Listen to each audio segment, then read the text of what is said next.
Bien, muchachos, buenos días. El día de hoy la clase es pregrabada. La estoy grabando el sábado 1 de mayo, ¿sí?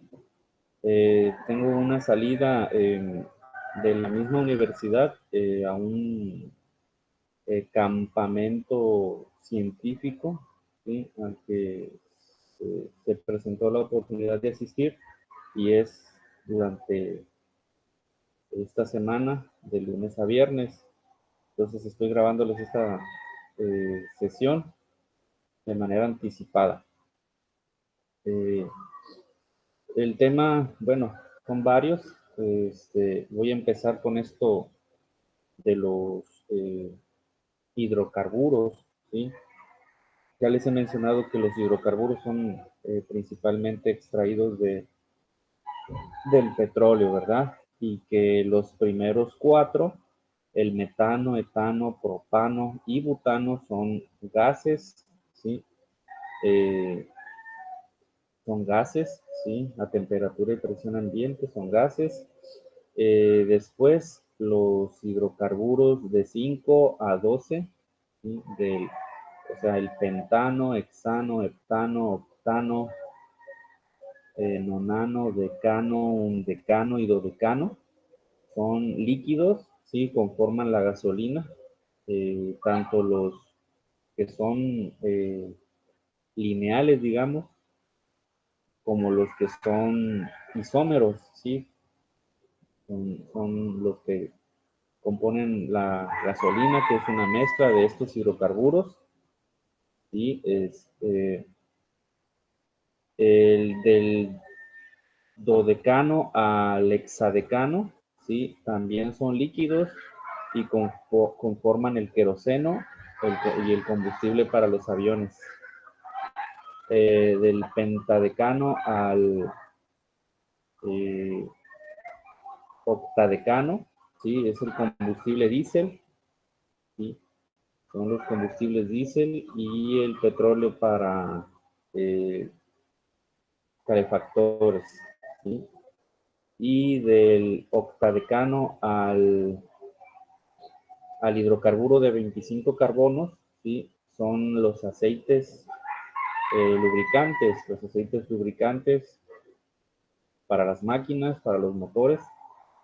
Y arriba de 25 carbonos, ¿sí? Los hidrocarburos de arriba de 25 carbonos, ¿sí? Conforman el asfalto, que es el chapopote con el que hacen las carreteras, y el alquitrán. El alquitrán es como eh, una cosa negra pegajosa, viscosa, en la que se cree, bueno, podían en la antigüedad hundirse los, este, los mamuts, por ejemplo, ¿no? Ahí, de hecho, bueno, en alguna película de Hollywood ustedes llegarán a ver alguna ocasión en la que hay algún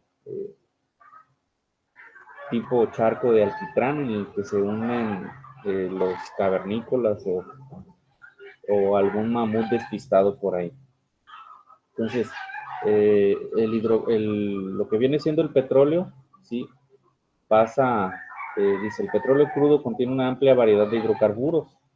En una refinería, los componentes en el petróleo crudo se separan mediante destilación fraccionaria, un proceso que quita grupos o fracciones de hidrocarburos al calentar continuamente la mezcla a temperaturas cada vez más altas. Las fracciones que contienen alcanos con cadenas de carbono más largas requieren temperaturas más altas antes de que se alcancen su temperatura de ebullición y formen gases, ¿sí? ¿Qué quiere decir esto? De que arriba de 30 grados centígrados el gas natural ya hirvió, ya está en forma de vapor. Entre 30 y 200 grados hierve la gasolina. Entre 200 y 250 grados hierve el queroseno, el combustible para jets. Y entre 250 y 350 grados hierve el combustible diésel o el petróleo para calefacción. y entre 350 y 450 grados centígrados hierven los aceites lubricantes, ¿sí? Y ya además de 450 grados centígrados para arriba, hierve el asfalto, o empiezan a hervir los asfaltos y los alquitranes. Dice, las fracciones que contienen alcanos con cadenas de carbono más largas requieren temperaturas más altas antes que alcance su temperatura de ebullición y formen gases. Los gases se retiran a pasar a través de una columna de destilación, donde se enfrían y condensan de vuelta a líquidos. El principal uso del petróleo crudo es obtener gasolinas, pero un barril de petróleo crudo solo es aproximadamente 35% gasolina.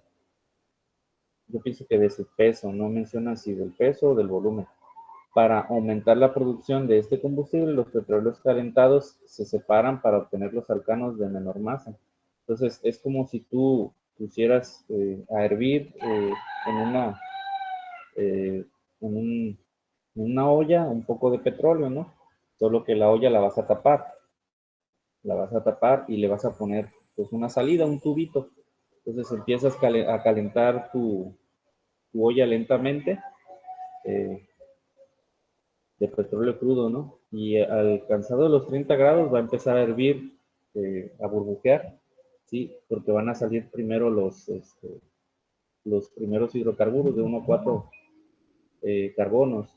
Después, cuando tu mezcla alcance más de 30 grados, entre 30 y 200 grados, ¿sí? Vas a estar hirviendo los hidrocarburos de 5 a 12 carbonos, ¿sí?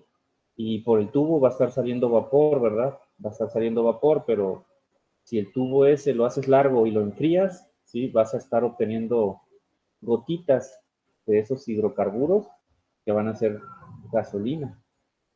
¿Sí? Si sigues calentando de 200 a 250 grados, vas a obtener también vaporación.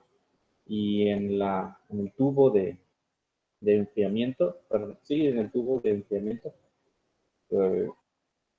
eh, si tú gustas, puedes ponerle hielos, así como para que esté frío, pues vas a estar obteniendo gotitas, pero en este caso de queroseno o combustible para jets, ¿sí? Va a seguir subiendo la temperatura, se van a acabar esos hidrocarburos, así como en su momento se acabaron estos y se acabaron los primeros también.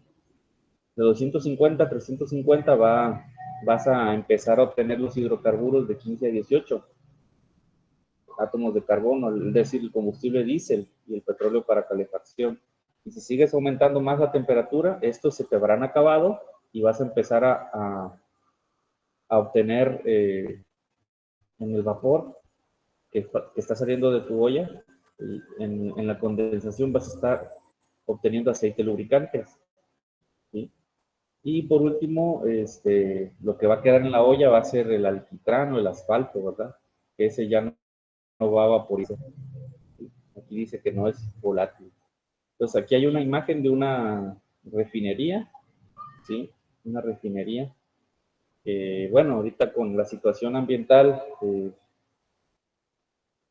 se le está dando ahora sí que cabida a los combustibles menos contaminantes, es decir, pero no hay combustibles no contaminantes porque si se genera dióxido de carbono es contaminante.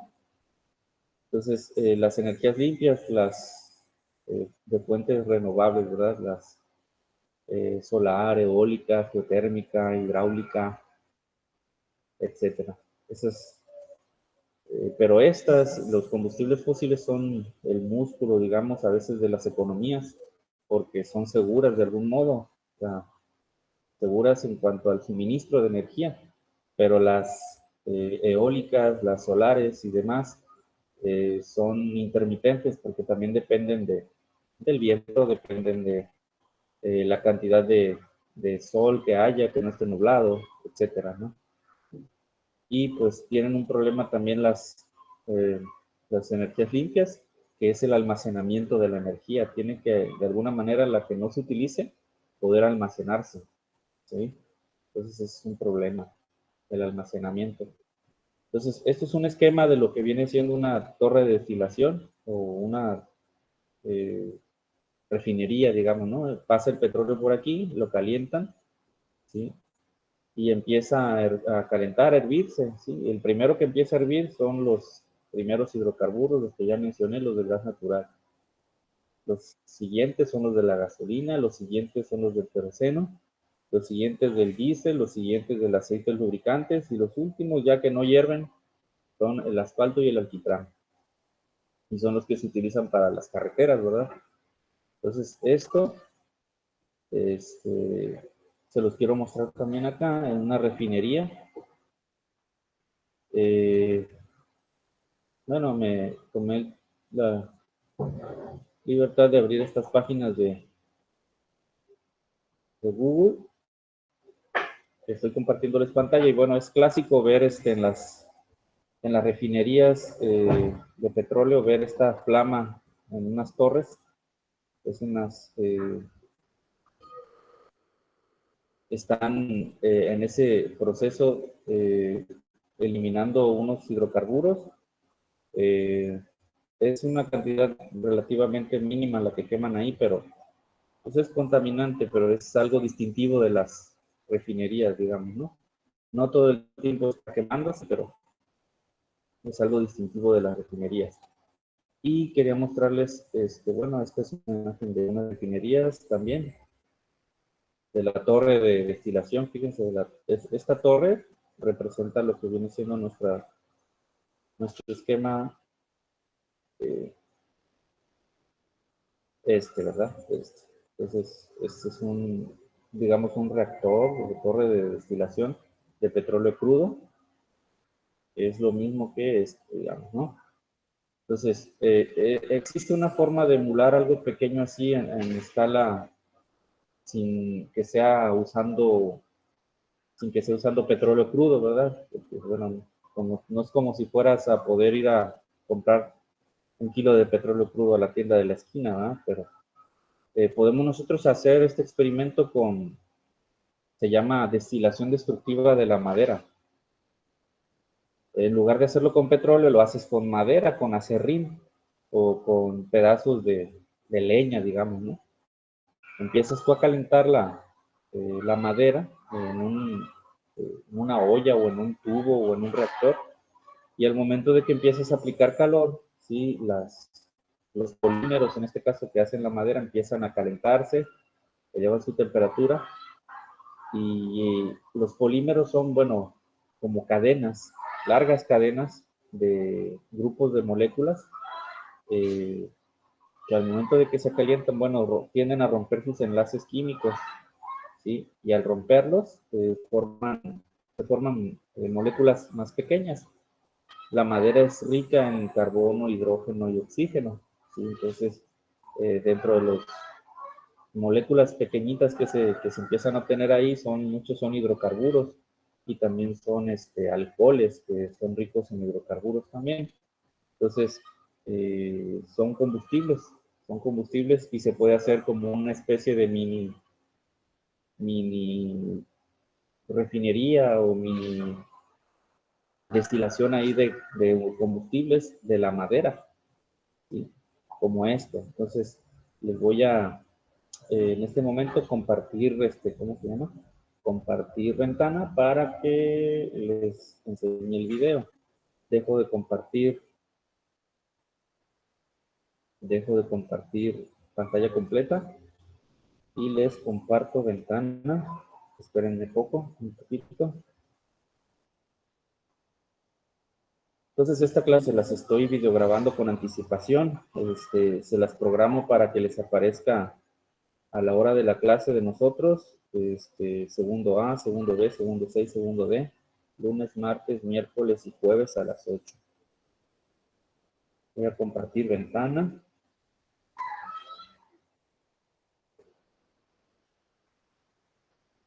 Y voy a ponerles el video de la destilación destructiva de la madera. Este es un video que elaboraron en alguna escuela, en algún laboratorio, algún maestro o algunos chavos para la clase de química y me llamó la atención. Entonces se los voy a compartir.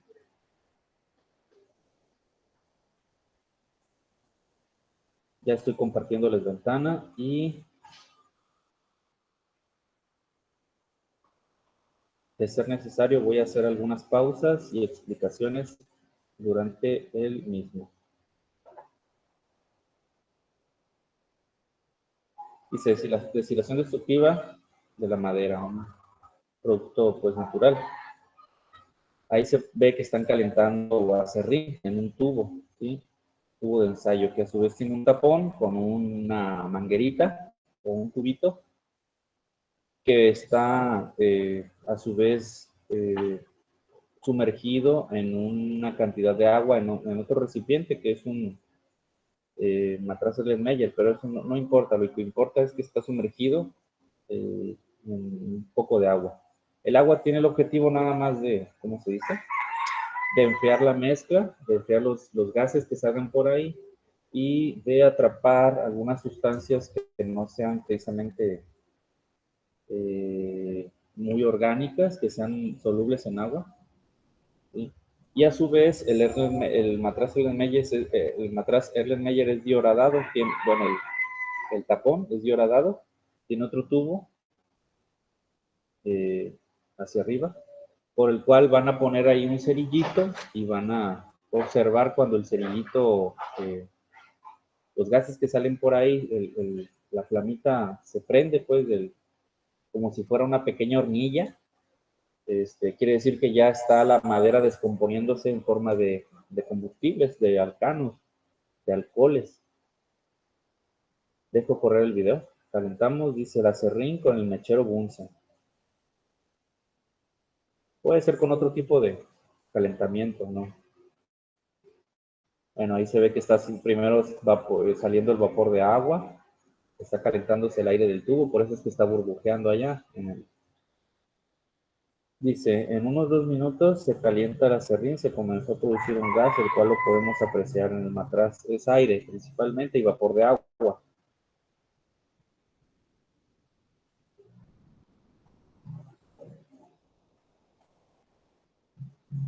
¿Sí? Se observe cómo el acerrín se está empezando a carbonizar, se está empezando a... Ahí le ponen, después de un rato, le encienden el cerillo y ven que sale por algún momento un gasecito que sí hace que la flamita se encienda un poquito más, indicando que ya está empezando a salir un poco de gases, combustibles, alcoholes, hidrocarburos que hacen la combustión. Dice que se aprecia el gas acumulado.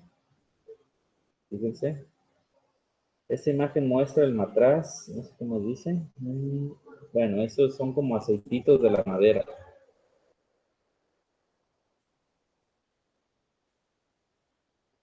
Fíjense, la ventaja de ver esto es que no tienes que lavar todo el instrumental después. Dice, la maestra retiró el matraz y fíjense cómo es que directamente ya están echándole la flama al tubo que sale del tubo de ensayo. Como pueden ver, se alcanza a quemar ya el gas un poquito, pero no se autosostiene la flama. Es como si fuera una pequeña ya torre de destilación de petróleo de una refinería, hagan de cuenta. ¿Sí? Ya quiero ver a la maestra limpiando eso después. Limpiando la mesa, limpiando el tubo, limpiando los tapones. Fíjense, ya se autosostiene la flama, ¿verdad? Entonces ahí se quedó con algunas sustancias diluidas y sueltas en el agua que provienen de la madera. Son sustancias con algún grado de polaridad que sí se combinan con el agua, ¿verdad? Yo tengo también otro video, bueno, lo había en internet, pero este lo hice yo, yo lo grabé y yo lo subí. También es una destilación, pero es con unos instrumentos más caseros. Es con un envase de jugo bueno, le hice a la tapa, le hice un agujerito pequeño En el interior puse también acerrín, digamos, acerrín o pedacitos de madera.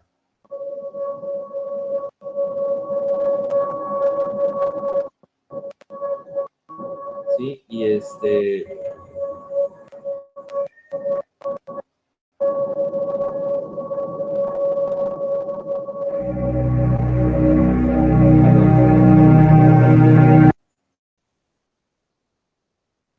que como tengo mi YouTube con autorreproducción, bueno. Entonces les decía, el Gerber le puse la basura, digamos, de madera, pedazos de madera, y le puse agua, un poquito de agua, digamos hasta la mitad, y en lugar de hacerlo esto en la estufa de mi casa, bueno, quise verme un poquito más científico y le puse debajo alcohol sólido, porque también es alta la probabilidad de que pueda romperse el frasco y derramarse todo el cochinero. Entonces digo, bueno, no quiero que esto se derrame sobre la estufa si es que sale mal. Hay una cierta probabilidad de que se rompa el envase, ¿eh? Con suerte, esperemos de que no se rompa. Bueno, en el video no se rompió. Y al cabo de un rato de estarle poniendo el encendedor a los gases que salen por el agujerito, después de estarse calentando un rato, la flama se autosostiene. ¿Sí? Es una pequeña destilación ahí, digamos, ¿no? Solo que pues en este caso se está combustionando el producto. Lo ideal sería pasarlo por un enfriamiento para condensarlo y para obtenerlo en forma de combustible líquido. Sí, que podríamos meterlo fácilmente en un tanque de gas o etcétera, para poder usarlo después como un combustible para algún boiler o como para la estufa. Entonces, ahí está, lo hizo su servidor con materiales, digamos, caseros. Esta es una lata de alcohol sólido de las que venden en Aurrera, y esta es una basecita de las que también venden en Aurrera. Entonces, es 100% casero esto, ¿sí? Es también una destilación destructiva de la madera. Es el mismo experimento de hace un momento, pero con materiales caseros. Ahí sigo insistiendo. Bueno, después de un rato tienen que ser muy pacientes para que les salga bien eso.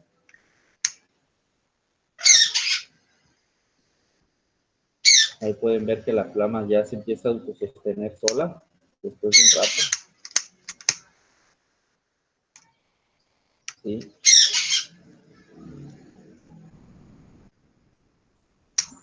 Los primeros gases que empiezan a salir por ahí pues no son muy combustibles que digamos, son los que empiezan a salir después de estar calentándose un buen rato, hasta que la flama se autosostiene. Ahí moví un poquito la cámara para ver mejor la flama. Eh, Después decido tapar el alcohol sólido para ya no seguir aplicando más calor al envase, al frasco. Y aún así el envase sigue arrojando los hidrocarburos, los combustibles, los alcoholes. Ahí ya tapo el alcohol sólido que me sirve como estufita, y la flama sigue sostenida ahí arriba. ¿Sí? Es una destilación destructiva de la madera. Este experimento, bueno, repito, es con materiales, digamos, caseros, en equipos especiales de laboratorio de química. Bueno, voy a volver a compartir, este, voy a volver a compartir pantalla completa. Entonces esa flamita es similar a la flama de las refinerías, es algo parecido, ¿sí? Solo con una escala más pequeña.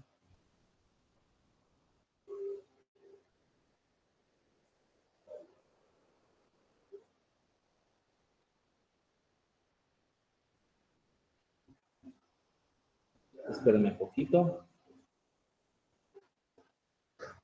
a que, ok, voy a dejar de presentar ventana para volver a presentar pantalla completa.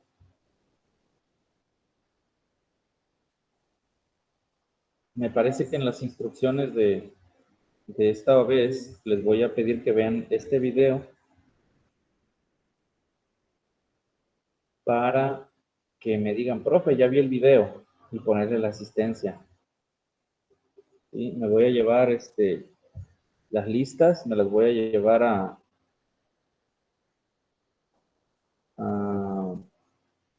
el campamento científico y allá les voy a estar pasando la información a lista de las tareas y de lo que me envíen.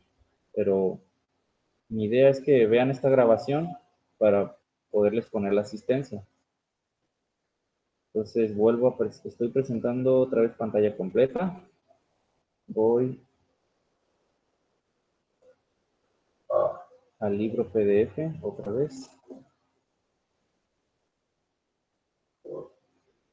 Aquí estamos.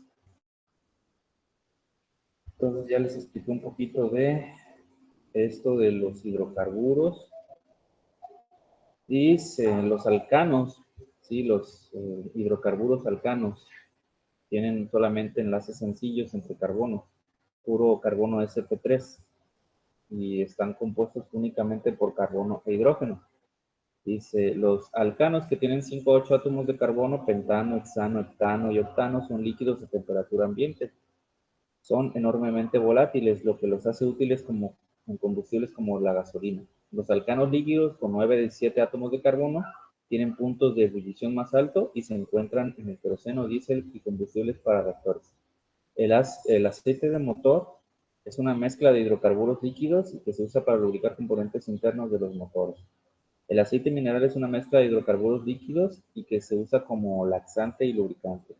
Los alcanos con 18 o más átomos de carbono son sólidos cerosos a temperatura ambiente, conocidos como parafinas.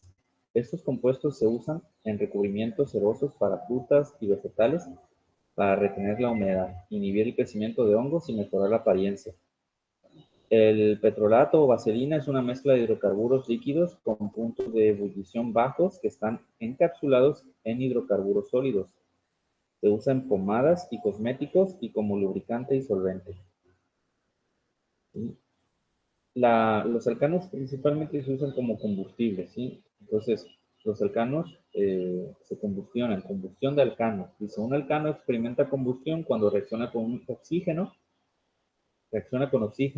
con la molécula O2 para producir dióxido de carbono, agua y energía. Entonces, cualquier alcano que ustedes gusten y manden, mezclado en forma de gas con el oxígeno, es algo que nada más requiere una pequeña chispa, una energía de activación para explotar, ¿sí? Produciendo dióxido de carbono y agua. Y desde luego en la explosión, la energía, toda la energía que se libera. Dice, el metano se usa para cocinar los alimentos y calentar los hogares. El propano es el gas que se utiliza en calentadores portátiles y parrillas de gas. La gasolina, una mezcla de hidrocarburos líquidos, es el combustible que impulsa nuestros automóviles, las podadoras, los calefactores, los boilers, etc. Dice, como alcanos, todos ellos experimentan combustión. A continuación se presentan las ecuaciones para la combustión del metano y del propano. ¿Sí? Como pueden ver, CH4 del metano más 2 moléculas de oxígeno producen una molécula de dióxido de carbono y 2 moléculas de agua, más la energía que se libera en la combustión. El propano, una molécula de propano, reacciona con 5 moléculas de oxígeno para producir 3 de dióxido de carbono y 4 de agua, más la energía correspondiente, ¿verdad? Entonces, estas son ecuacioncitas ya están balanceadas del metano y del propano, ¿sí? Mucho ojo, tienen que estar bien balanceadas, ¿se dan cuenta? Si se dan cuenta, voy a pasar acá, ¿sí? Es un carbono, aquí es un carbono, acá otro carbono un carbono en los reactivos, un carbono en los productos, 4 hidrógenos en los reactivos, 2 por 2, 4 hidrógenos en los productos. 2 por 2, 4 oxígenos en los reactivos, 2 más otros 2, porque este es 2 por 1, 2 más 2 son 4 oxígenos en los reactivos. Aquí 3 carbonos en los reactivos, 3 carbonos en los productos. Acuérdense que tiene que mantenerse la ley de la conservación de la materia. Tiene que haber la misma cantidad de átomos en los reactivos que en los productos. 8 hidrógenos, 4 por 2, 8 hidrógenos, 5 por 2, 10 oxígenos, 3 por 2, 6, más 4 son los 10 oxígenos de salida. Entonces está balanceada. ¿Sí? Ahora me voy a pasar a algo que les tengo preparado.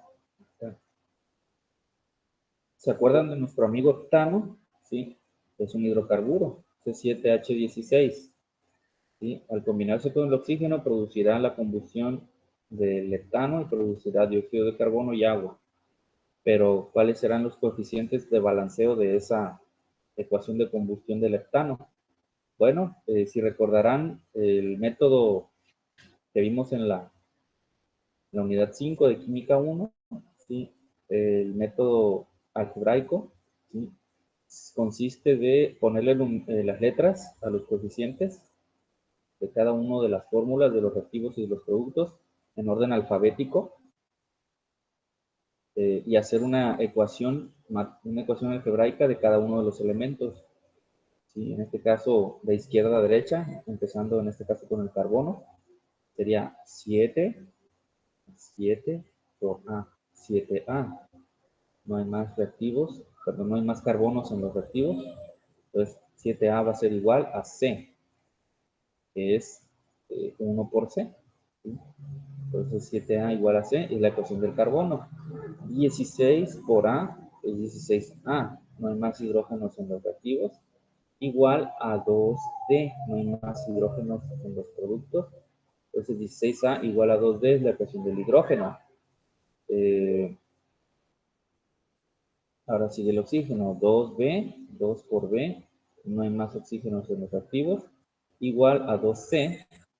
2C más 1 por D, D. Entonces, 2B igual a 2C más D. Es la ecuación del oxígeno.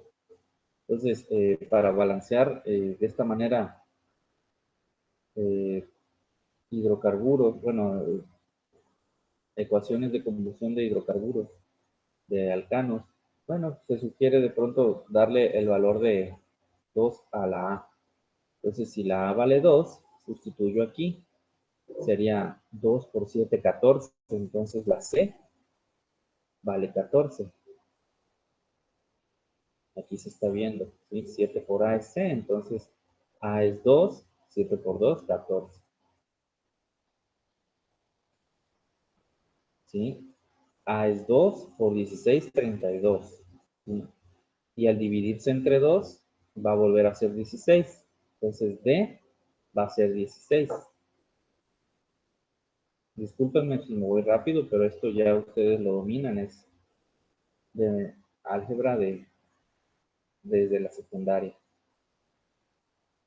Entonces, aquí ya tengo la A, la C y la D. Voy a hacer la sustitución de dichas letras para poder despejar la que me hace falta. Me hace falta la B. Entonces, voy a sustituir la C y voy a sustituir la B. 2B es igual a 2C, pero C es 14. 2 por 14. Más D. Bueno, la D tiene valor numérico que es 16. Punto y coma. Entonces 2B es igual 2 por 14, 28 más 16. Entonces 2B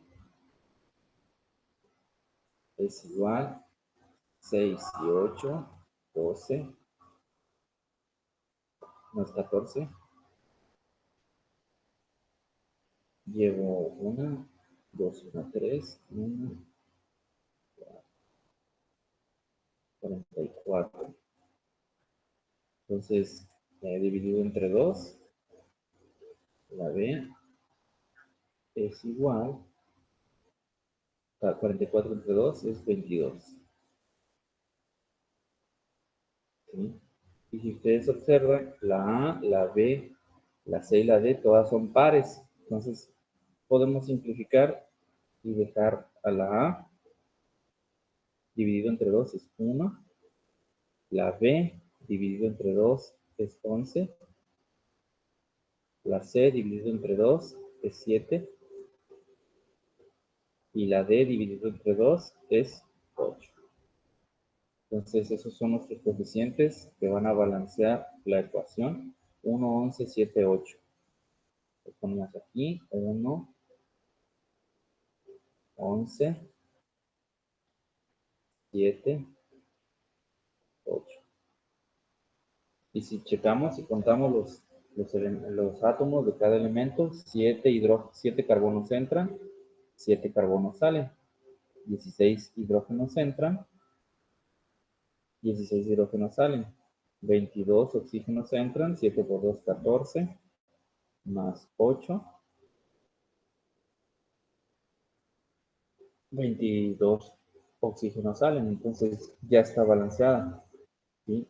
Podemos escribir nuestra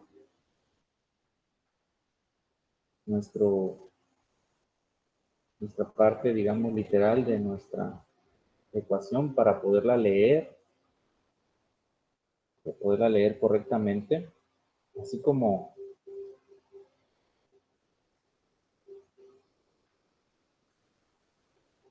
les comentaba que sería lo ideal para hacer cuando vimos este tema del balanceo en la química 1, en la unidad 5.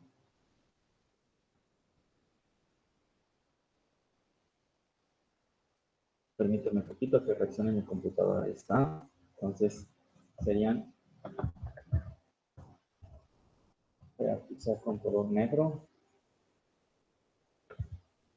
una molécula de heptano,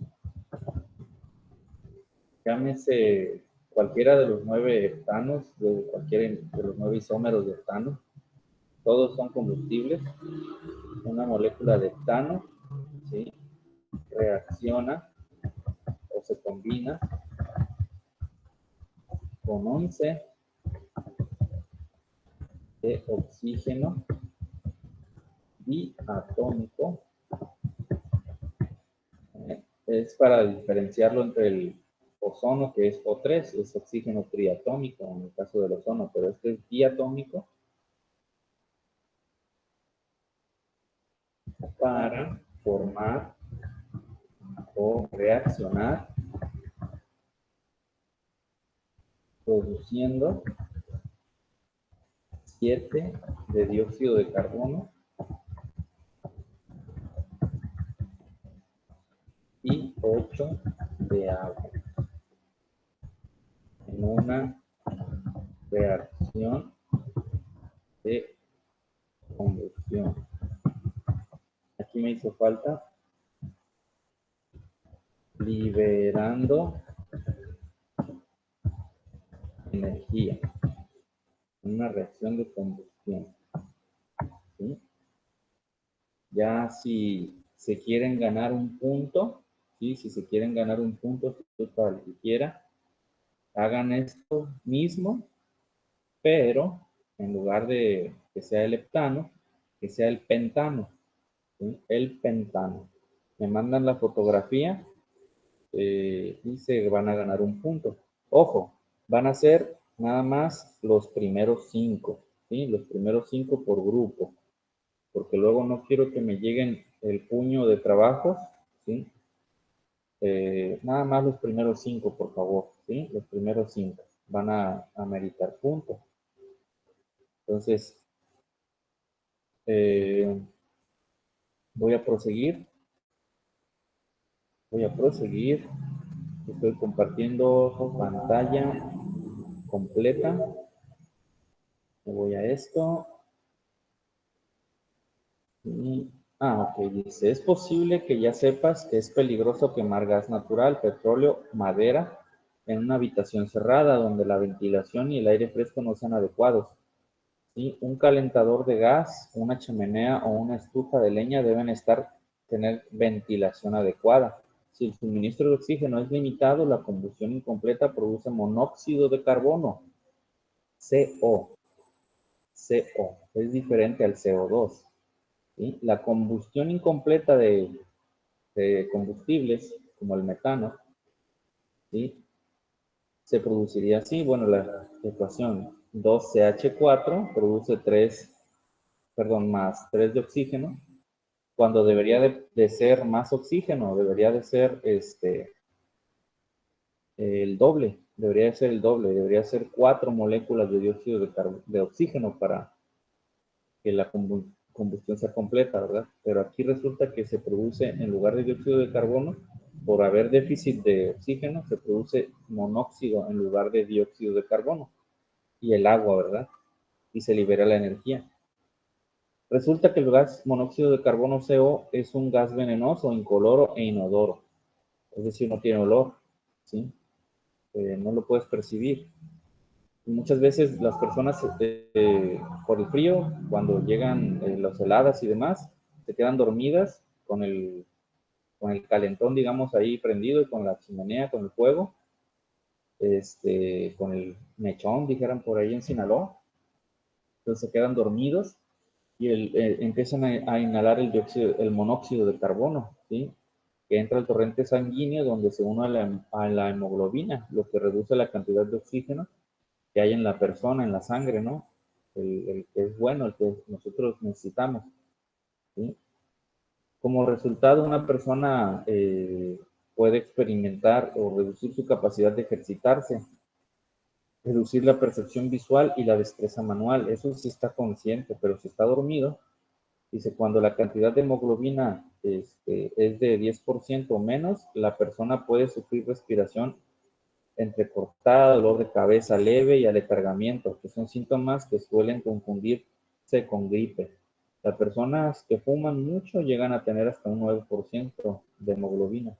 Cuando es hasta el 30% de la hemoglobina está unida al monóxido de carbono, una persona puede experimentar síntomas más severos, incluidos mareos, confusión mental, dolor de cabeza severo y náuseas. Si es 50% más del monóxido de carbono unido a la hemoglobina o más, dice, se le pega el monóxido de carbono, una persona podría quedar inconsciente o morir si no se administra oxígeno de inmediato. Hay personas que han perdido la vida porque se quedan dormidas con una fogata en el interior de su habitación, en el caso de las zonas de las montañas donde hace mucho frío. Entonces, para que tengan cuidado en ese sentido. Bien, ya para casi cerrar el tema, bueno, la videollamada pregrabada del día de hoy, hablarles ya por último de lo que tiene que ver con la diferencia entre compuestos. Se me pasaba otra cosa. Se me pasaba, me disculpa. Que los hidrocarburos, los hidrocarburos, los alcanos, son de carácter no polar, lo que los hace insolubles en agua. Sin embargo, son solubles en solventes no polares como otros alcanos. Los alcanos tienen densidad de 0.65 gramos sobre mililitro. Es menor al agua, aproximadamente 0.7 gramos sobre mililitro. Dice que es menos denso que el agua, que tiene una densidad de 1 gramo sobre mililitro. Si en el océano hay un derrame de petróleo, los alcanos del petróleo crudo permanecerán en la superficie y no se dispersan y luego se dispersan sobre una gran área. En el derrame petrolero, investiguenlo si les interesa saber esto. Hubo un derrame petrolero hace varios años de un barco llamado Exxon Valdez en 1989. Derramó 40 millones de litros de petróleo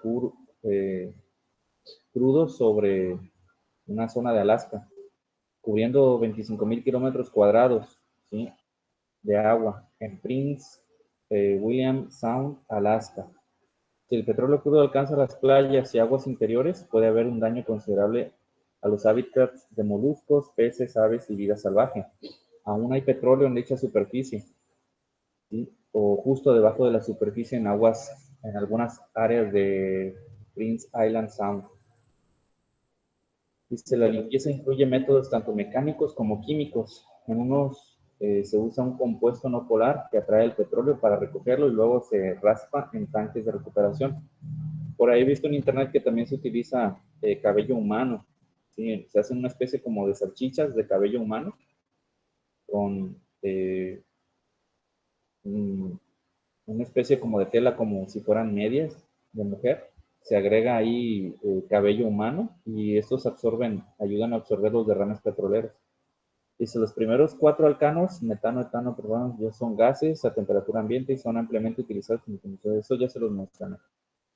Bueno, entonces, resulta de que son muy contaminantes y actualmente hay unos 300 barcos hundidos de la Segunda Guerra Mundial que todavía tienen su combustible.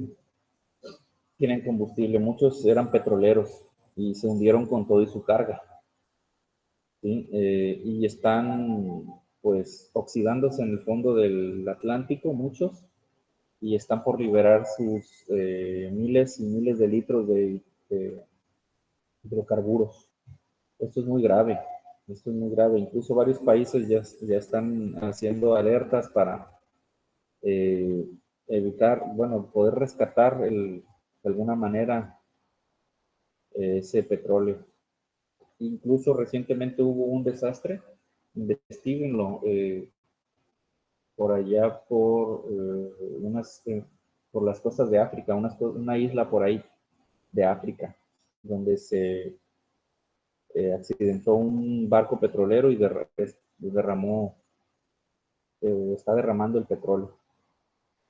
Bueno, ya por último, la síntesis de la urea. Resulta, muchachos, de que existía la teoría vitalista. Dice, es importante señalar que las sustancias se clasificaban anteriormente según su comportamiento ante el fuego. Si eran resistentes al calor, se decía que eran inorgánicas. Es decir, en aquel entonces se creía que provenían del reino mineral. Y si eran sensibles al calor, se les clasificaba como orgánicas provenientes del reino vegetal o animal. Esta clasificación le sirvió a Berzelius, ¿sí? Que es este personaje de acá, para proponer la teoría vitalista. Berzelius dijo, es imposible que una sustancia orgánica se convierta en inorgánica y una inorgánica en orgánica. ¿Sí? Y tuvo un alumno destacado que se encargaría de desmentirlo. ¿Sí? La teoría vitalista, dice, esta teoría fue formulada a finales del siglo XVIII por John Jacob Berzelius. En ella se planteaba que los compuestos como el azúcar, urea, almidón, ceras y aceites vegetales solo pueden ser creados por los animales o los vegetales, pues se creía que tales productos necesitaban de una fuerza vital o principio vital para ser elaborados. Años más tarde, un alumno destacado de Berzelius se le ocurrió la magnífica idea de calentar cianato de amonio, una sustancia inorgánica, y obtuvo, ¿sí?, de manera sorprendente, una sustancia orgánica que en este caso es la urea. Y se realizó una y otra vez el experimento para estar completamente seguro. Demostró con ello que su maestro Berzelius estaba equivocado, que es posible sintetizar compuestos orgánicos en el laboratorio a partir de compuestos inorgánicos. Y esto derrumbó la teoría vitalista. Dice, este experimento fue realizado en 1828 por el químico alemán Friedrich Wöhler. Su trabajo consistió en obtener cianato de amonio para posteriormente transformarlo en urea. La urea en aquel entonces se obtenía, se había descubierto por el calentamiento de la orina de los animales. Así se obtenía. La obtención de la urea en el laboratorio fue considerada un logro importante por los químicos de aquella época. Sin embargo, esto no provocó la caída instantánea de la teoría vitalista. Su influencia permaneció hasta la mitad del siglo XIX. Podemos decir que la caída final se da con los trabajos de síntesis de Hermann Kolbe y Berthelot en la década de los 50. Entonces, el cianato de amonio, ¿sí? Le aplican calor y se convierte en urea. Cianato de amonio es un mineral, ¿sí? Y la urea, bueno, es un producto que extraían o podemos extraer de la orina, ¿sí? Que es producto de la síntesis de proteínas. Bien, aquí están unos personajes. Eh, Viene esto en el libro de la química del carbono, que espero en sus tiempos libres, si tienen, que me dicen que con el estrés no tienen mucho tiempo libre. Bueno, dice, ¿sabías que la urea es un sólido cristalino blanco y de sabor salino, soluble en alcohol, agua, benceno, que además es el primer compuesto del carbono sintetizado en el laboratorio? Este es uno, fíjense qué curioso, es soluble en agua y también soluble en compuesto orgánico. Entonces, ahí puede ser confuso clasificarlos como orgánico o inorgánico. Dice, también es necesario precisar que la urea se encuentra en grandes cantidades en la orina, producto del metabolismo de las proteínas, y que fue aislado en 1773 por el químico francés Hilary Rouel de la orina humana de vacas y de caballos. En adultos, los valores normales de la urea en sangre son de 7 a 20 miligramos sobre decilitro. Si aparecen valores por arriba de 100 miligramos de decilitro, se ve una posible falla renal. Híjole. Por un alto contenido de nitrógeno se utiliza como fertilizante y en alimento para ganado, ya que contiene nitrógeno no proteico que puede ser utilizado por la flora bacteriana para producir proteínas. Presentaciones de la urea en la fórmula molecular. Esta es la forma modelo de esferas y palos de la urea. Es un modelo desarrollado de la urea y es un modelo condensado.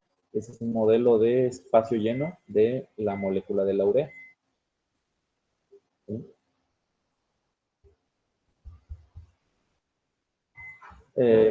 Dice, usos y costumbres con la orina. Bueno, es una lectura rapidita que les voy a hacer. Dice, así como, ya para finalizar, así como para nosotros es muy normal de hacernos de nuestra orina y enviarlo al excusado, regar las plantas, ensuciar las llantas y el pavimento, otros pueblos no opinaban lo mismo. Los romanos, por ejemplo, empleaban la orina para blanquear no solo las túnicas, sino también los dientes, debido a los compuestos nitrogenados que posee.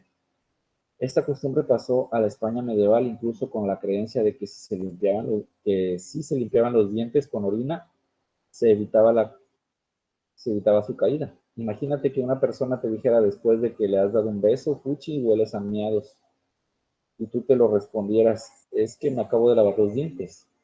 Entre los indios norteamericanos, los esquimales y algunas tribus de Siberia, la orina se empleaba para curtir las pieles de los animales que cazaban.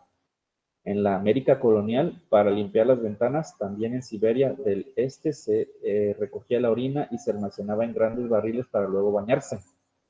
Y con ella, además, la capa superior que se forma en los barriles se empleaba como repelente de mosquitos.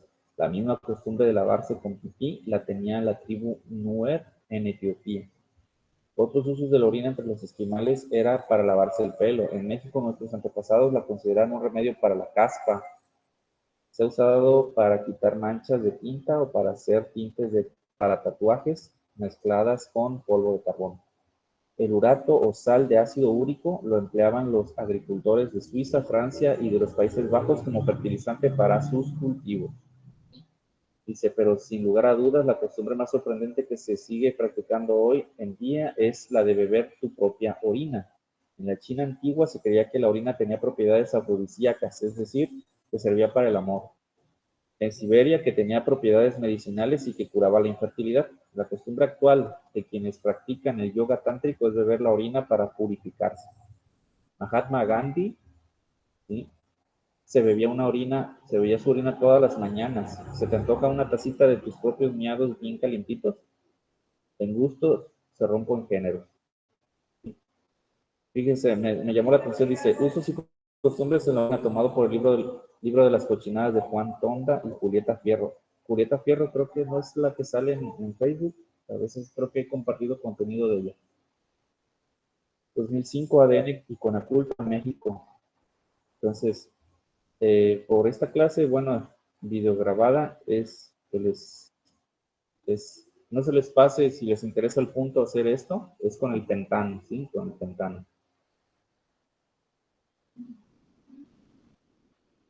Entonces, con esto es todo. Dejo de grabar y pues sigan trabajando.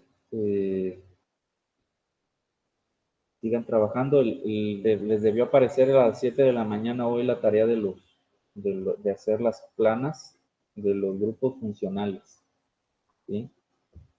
Les recuerdo de que, bueno, las fechas de entrega son sugerencia, no se estresen, no se sobreestresen tampoco, pero tampoco se duerman en sus laureles, hay que echarle ganas. Nos estamos viendo, cuídense.